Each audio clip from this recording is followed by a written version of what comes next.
Hello दोस्तों, एक बार फिर से स्वागत करते हैं आपका ईबीएस क्लास में। दोस्तों आज के इस वीडियो में मैं आपकी हिंदी की फुल तैयारी करवाने वाला हूं। दोस्तों आज के इस वीडियो में मैं आपको हिंदी की फुल तैयारी करवा दूंगा, जिसमें आपको हमने यहाँ पे टॉपिक भी लिखे हैं, आपको क्या क्या पढ़ना है। और इसी में से मैं 100% की गारंटी दे सकता हूँ, इसी में से आपका हिंदी का पेपर पूरा कंप्लीट हो जाएगा, जिसमें आप 95 या पूरे 100% मार्क्स ले सकते हो।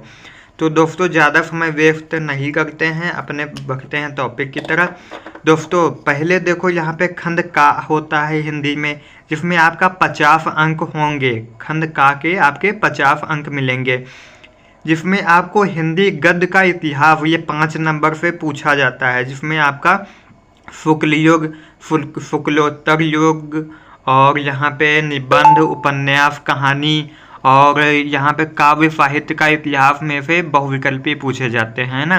ये जो हिंदी गद्य का इतिहास और काव्य साहित्य का इतिहास है, ये 5-5 नंबर के होते हैं, और ये दोनों बहुविकल्पी में आते हैं। यानी कि आपके बहुविकल्पी 10 प्रश्न होंगे, जो कि सब 1-1 नंबर के होंगे। अब काव्य साहित्य का इतिहास में आपका आधुनिक काल और भारतेंद्र युग, द्विवेदी युग, छायावाद, प्रगतिवाद, नई कविता, भक्तिकाल, आदिकाल, इसी में से कोई ना कोई एक बहुविकल्पी आएगा। यानी कि 5 बहुविकल्पी आएंगे इस काव्य साहित्य से, और हिंदी गद्य का इतिहास से 5 आएंगे। तो यानी कि आपके 5-5 10 नंबर के 10 बहुविकल्पी होंगे, 1-1 नंबर के, है ना। तो गद्यांश पर आधारित 5 प्रश्न पूछे जाएंगे, आपके गद्यांश दिए रहेंगे, जिसमें आपको 5 प्रश्न दिए रहेंगे। वो 5 प्रश्न 2-2 नंबर के होंगे, यानी कि 5-2 10, यानी कि पूरे 10 नंबर का आपका ये गद्यांश रहने वाला है। तो ये गद्यांश दोस्तों, इसमें आपके जो महत्वपूर्ण गद्यांश हैं हम बता रहे हैं। पहला तो आपका राष्ट्र का स्वरूप, जितने भी गद्यांश राष्ट्र के स्वरूप में हैं आप वो तैयार कर लीजिए, है ना। और अशोक के फूल में जितने हैं वो सब तैयार कर लीजिए। और भाषा और आधुनिकता, ये 3 में से आप सभी के गद्यांश तैयार कर लीजिए, और इन्हीं में से कोई एक फंस जाएगा। ये हम लिखित गारंटी के साथ कह रहे हैं, और हमने परीक्षा भी दी है। और इसमें ये हमेशा, यानी कि पिछले 5 सालों से जितने भी क्वेश्चन बैंक, अवतार और जो कुछ भी हैं, हमने उसमें एनालिसिस किया, तो उसमें में से इन्हीं 3 में से कोई ना कोई एक अथवा में ज़रूर आता है। तो आप इन 3 में से कोई भी तैयार, यानी कि तीनों तैयार कर लीजिए, तो कोई ना कोई एक फंस जाएगा, और आपको ज़्यादा कुछ तैयार नहीं करना है। फिर दोस्तों आपको पद्यांश पर आधारित 5 प्रश्न, पद्यांश भी आपके 5 प्रश्न पूछे जाएंगे, जो कि 2-2 नंबर के होंगे, यानी कि 10 नंबर का पूछा जाएगा। जिसमें आपको पद्यांश तैयार करना है पवन दूतिका, कैकेयी का अनुताप, श्रद्धा मनु, गीत, अभिनव मनुष्य। यानी कि आपके ये 5 जो आपके दिए हैं चैप्टर, ये 5 चैप्टर आपको पूरा कंप्लीट कर लेना है। जैसे ही आप ये पूरे कंप्लीट कर लोगे, तो आपके ये जो 10 नंबर हैं पूरे पक्के हो जाएंगे। इन्हीं में से कोई एक आपका पद्यांश फंस जाएगा, बस आप इन्हें देख लीजिए। और फिर उसके बाद नीचे देखते हैं लेखक का साहित्यिक परिचय एवं कृतियाँ, यानी कि लेखक का जो जीवन परिचय पूछा जाता है, इन्होंने साहित्यिक परिचय के रूप में ये पूछेंगे, है ना। तो आपको लेखक का साहित्यिक परिचय बस इनका आपको तैयार करना है, 4 लोगों का। पहला आपका वासुदेव फरा अग्रवाल जी हैं, दूसरा डॉक्टर हजारी प्रसाद द्विवेदी, और तीसरा प्रोजी सुंदर रेड्डी, और चौथा डॉक्टर APJ अब्दुल कलाम, है ना। ये 4 आपको जीवन परिचय तैयार कर लेना है। इन्हीं में से किसी एक का फंस जाएगा, आप लिख दोगे, आपके 5 नंबर पक्के हो जाएंगे। तो दोस्तों आगे देखते हैं। आगे बढ़ने के पहले दोस्तों, अगर आपने हमारे वीडियो को लाइक नहीं किया है तो लाइक कर दें, और हमसे जुड़े रहने के लिए हमारे चैनल को सब्सक्राइब जरूर कर लें।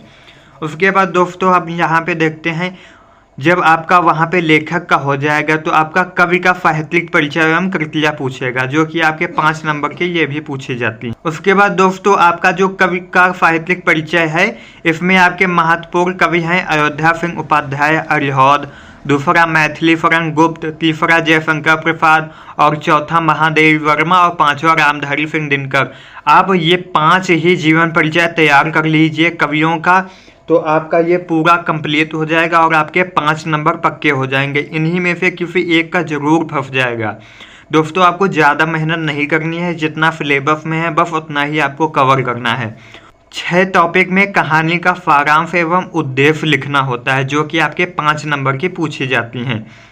तो दोस्तों ये जो आपकी कहानी है ये आपके 3 महत्वपूर्ण है, ये 3 आप तैयार कर लो, बस चौथी आपको देखना ही नहीं है। जैसे कि पहला आपका ध्रुव यात्रा है, दूसरा पंचलाइट है, तीसरा बहादुर है। ये 3 कहानी में से आप कोई एक कहानी तैयार कर ली, नहीं सॉरी, ये आपको तीनों कहानी तैयार कर लेना है, इन्हीं तीनों में से कोई एक फंस जाएगा, है ना। उसके बाद दोस्तों 7वें में आपका खंड काव्य स्वपत्लिक कथा वस्तु एवं प्रमुख पक्ष का चरित्र चित्रण आता है। यानी दोस्तों यहाँ पे रसमेरथी, यानी कि उन्नाव में जो है, हम उन्नाव से बिलोंग करते हैं, तो उन्नाव में रसमेरथी चलती है, तो उन्नाव में रसमेरथी, उन्नाव में जो रहते हैं वो रसमेरथी याद करेंगे, उनके 5 नंबर तैयार हो जाएंगे, है ना। अगर आप भी अपने ज़िले का देखना चाहते हैं तो अवतार एक आती है, अवतार में आप देख सकते हो, या फिर आप सिलेबस भी डाउनलोड कर सकते हो। सिलेबस में लिखा होता है कौन से कहाँ पे क्या लगता है, किसी में कर्ण का लगता है तो किसी में केकई का लगता है ना। तो यहाँ पे रसमेरथी उन्नाव में चलता है, तो यहाँ पे रसमेरथी हमने लिखी है। फिर आपका ये खंड का समाप्त हो जाएगा, ये 50 नंबर का खंड का होता है, ये आपके इतना हो जाएगा। फिर खंड खा में आपके 50 नंबर होते हैं, इसमें आपके अधिकतर व्याकरण पूछी जाती है। पहला आप में यहाँ पे संस्कृत गद्य का संदर्भ सहित हिंदी अनुवाद, यानी कि ये आपका 7 नंबर का पूछा जाता है। संस्कृत का कोई मतलब कि गद्य होगा, सारांश होगा, उसका आपको संदर्भ सहित हिंदी में अनुवाद करना होगा। ये आपके 5 महत्वपूर्ण है, आप बस 5 तैयार कर लीजिए। पहला है भोजस्योदार्यम, दूसरा है आत्मज्ञा एवं सर्वज्ञा, तीसरा है आपका संस्कृत भाषाया महत्वम, और चौथा आपका है जातक कथा, और पांचवा है महामना मालविया। आपको ये 5 के हिंदी में अनुवाद तैयार कर लेने हैं ना, आपके 7 नंबर पक्के हो जाएंगे। ज़्यादा आपको नहीं पढ़ना है ना ज़्यादा देखना है, बस इतने ही तैयार कर लो। उसके बाद संस्कृत पद का संदर्भ सहित हिंदी में अनुवाद करना है, यानी कि संस्कृत में आपका पद जो कविताएं होती हैं वो आपके दिए रहेंगे, वो भी 7 नंबर का पूछा जाएगा। जो श्लोक वगैरह होते हैं ना, वो भी आपका 7 नंबर का पूछा जाएगा। हिंदी में अनुवाद और संदर्भ आपको लिखना होगा, है ना। तो आपका ये जो तैयार करना है आपको सुभाषी रत्नान, यानी कि आपको सुभाषित रत्नान, ये आपके जितने भी श्लोक इसमें हैं सब तैयार कर लो। और जो जातक कथा में जो श्लोक बीच में नहीं पढ़ते हैं वो श्लोक आपको तैयार कर लेना है, क्योंकि पिछली बार आपका जातक कथा के बीच के श्लोक से दे दिया था, है ना। तो सभी आपको तैयार करना है, बस ये 2 ही इसमें है। उसके बाद आपका लोकोक्तियाँ एवं मुहावरे, अर्थ व वाक्य प्रयोग, ये आपको देख लेना है, ये तो आपको मिल जाएंगे, आप सर्च कर लेना इम्पोर्टेंट मुहावरे वगैरह, तो ये आपको मिल जाएंगे, है ना। ये आपके 2 नंबर के पूछे जाते हैं, ज़्यादा नहीं पूछे जाते हैं। उसके आप पठित गद्यांश या पद्यांश, और ये आपका 5 नंबर का आएगा, जो आप मतलब कि कभी भी आप पढ़े नहीं होगे, मतलब कि ऐसा बोला जाता है आप पठित गद्यांश, यानी कि वहाँ पे आपको एक गद्यांश या पद्यांश दिए रहेंगे, वो आपके सिलेबस में नहीं होगा, वो अलग से देंगे, यानी कि आप पठित आपने नहीं पढ़ा होगा, है ना। तो उसमें आपके 5 क्वेश्चन रहेंगे, 1-1 नंबर के रहेंगे, तो उनको आपको वही पद्यांश यानी कि गद्यांश पद्यांश जो कुछ हो उससे देख के आपको लिखना होता है ना।